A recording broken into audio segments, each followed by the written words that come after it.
आप देख रहे हैं वतन समाचार। इस वक्त सबसे बड़ी खबर विश्वविद्यालय संघ, जो अखिल भारतीय विश्वविद्यालय संघ है, वहां से आ रही है। AIU उसकी तरफ से आधिकारिक बयान आया है। उसमें कहा गया अल फलाह, अल फलाह जो अरबी का शब्द है जिसके माने ही होते हैं कामयाबी के।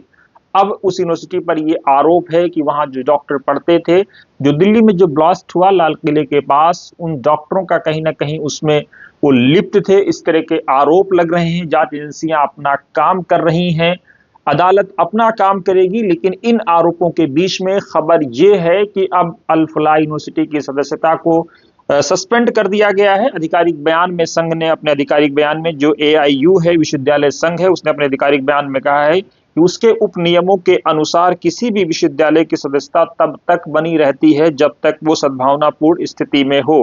हालांकि मीडिया में आई खबरों के आधार पर यह जानकारी मिली है कि फरीदाबाद हरियाणा स्थित अल फलाह विश्वविद्यालय वर्तमान में अच्छी स्थिति में नहीं प्रतीत होता है। इसलिए AIU ने निर्णय लिया है कि अल फलाह विश्वविद्यालय की सदस्यता तत्काल प्रभाव से निलंबित कर दी जाए।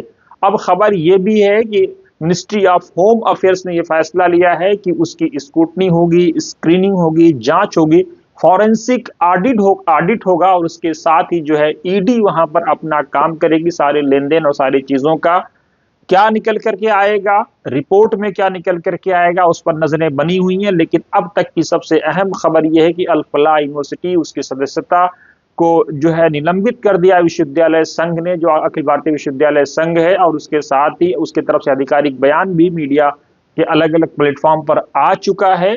तो ये रहा आज का लेखा जोखा। लेकिन अब अपने दर्शकों को हम ये बता दें कि जो कुछ दिल्ली में हुआ उसकी जितनी निंदा की जाए वो कम है।